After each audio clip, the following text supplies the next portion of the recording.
চাওক ইয়াত আপোনালোকে গম পাইছে যে এটা ডকাইতিৰ ঘটনা সংঘটিত হৈছে আৰু সেই ঘটনাটো খবৰ পাই আমি আৰক্ষীয়ে দ্ৰুত তদন্ত আমি আৰম্ভ কৰিছোঁ।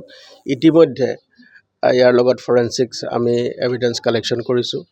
আমি যি ধৰণৰ আমাৰ টেকনিকেল যিখিনি এনালাইচিছ কৰিব লাগে সেইখিনিও কৰিছোঁ আৰু ইতিমধ্যে আমি যিকেইজন এই ঘটনাটোৰ সৈতে জড়িত বা সংগঠিত কৰিলে তেওঁলোকৰ আমি কিছু ক্লু পাইছোঁ আৰু খুব সোনকালে আমি শীঘ্ৰেই তেওঁলোকক কৰায়ত্ব কৰিব পাৰিম, খুব সোনকালে কৰায়ত্ব কৰিব পাৰিম বুলি আমি ভাবিছোঁ আৰু তেওঁলোকক বিৰুদ্ধে আমি কঠোৰতম আইনগত ব্যৱস্থা ল'বৰ কাৰণে আমি তৎপৰ হৈ আছোঁ।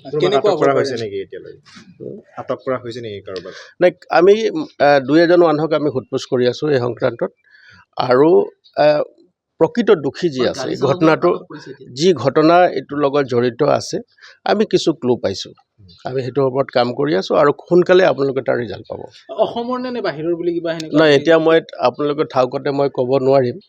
আমি সেইটো অনুসন্ধান কৰি আছোঁ আৰু আপোনালোকে সোনকালে এইটোৰ ওপৰত ৰিজাল্ট পাব। মনোজ দাস যিজন গাড়ী চলাইছে নাই আমি দুই এজন ব্যক্তিক আমি এতিয়া তদন্তৰ খাতিৰত সকলো কথা আপোনালোকক অৱগত কৰিব নোৱাৰিম, কিন্তু আমি এটা কথা ক'ব পাৰোঁ যে এই ঘটনাটো যিসকলে প্ৰাইম একিউজাৰ যিসকলে সংগঠিত কৰিলে শীঘ্ৰে আমি তেওঁলোকক আইনৰ আওতাত আনি তেওঁলোকক কৰায়ত্ব কৰি আমি তেওঁলোকৰ বিৰুদ্ধে কঠোৰতম আইনগত ব্যৱস্থা ল'বলৈ আমি তৎপৰ হৈ আছোঁ আৰু শীঘ্ৰে আপোনালোকে ৰিজাল্ট পাব।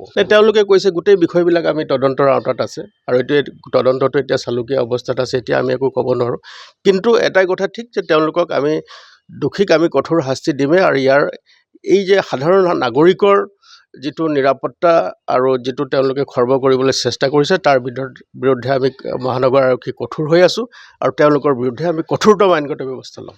নাই সেইখিনি প্ৰচেছ এতিয়া চলি আছে আৰু বাকী আমি তদন্ত আমাৰ জোৰ তদন্ত আমি চলাই আছোঁ আৰু আমি আপোনালোকে সোনকালে ইয়াৰ আপুনি তাৰ প্ৰগতি আপুনি লাভ কৰিব আৰু সময়ত আপোনালোকক জনাম। 9 বজাতে এই ধৰণৰ ঘটনা যাৰ কাৰণে এতিয়া শংকিত হৈছে ইয়াৰ লোকসকল ওচৰে পাজৰে যিসকল চাওক এটা কথাই আছে যে ঘটনাটো যিটো অতি দুৰ্ভাগ্যজনক ঘটনা, এনেকুৱা ঘটনা এটা সংঘটিত হৈছে আৰু আমাৰ কাম হ'ল যে ইয়াৰ লগত যিসকল জড়িত আছে তেওঁলোকক আমি ধৰি তেওঁলোকক আইনগতভাৱে যি শাস্তি দিয়াব লাগে তাক ব্যৱস্থা কৰা আৰু সেইটো আমি কৰি আছোঁ আৰু মহানগৰৰ লোকসকলৰ যিটো জীৱন আৰু নিৰাপত্তাৰ দায়িত্ব আমাৰ আছে তাৰ কাৰণে আমি ৰেছপনচিবল আৰু তাৰ কাৰণে আমি কাম কৰিম।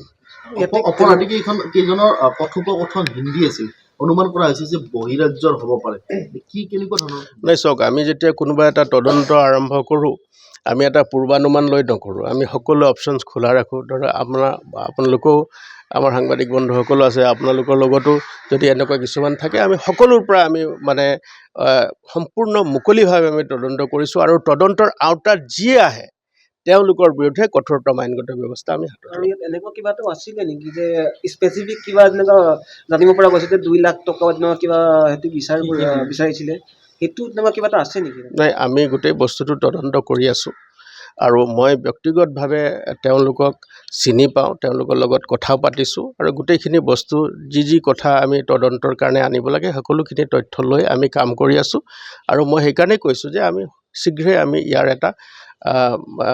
এটা মানে ৰিজাল্ট এটা আপোনালোকৰ আগত আমি পাব। আপুনি বিচৰা বাতৰি পাব কেৱল নিউজ 18 এপত। নিউজ 18 এপ ডাউনলোড কৰিবলৈ স্কেন কৰক এই QR কোড। গুগল প্লে ষ্টৰতো পাব এই নিউজ 18 এপ।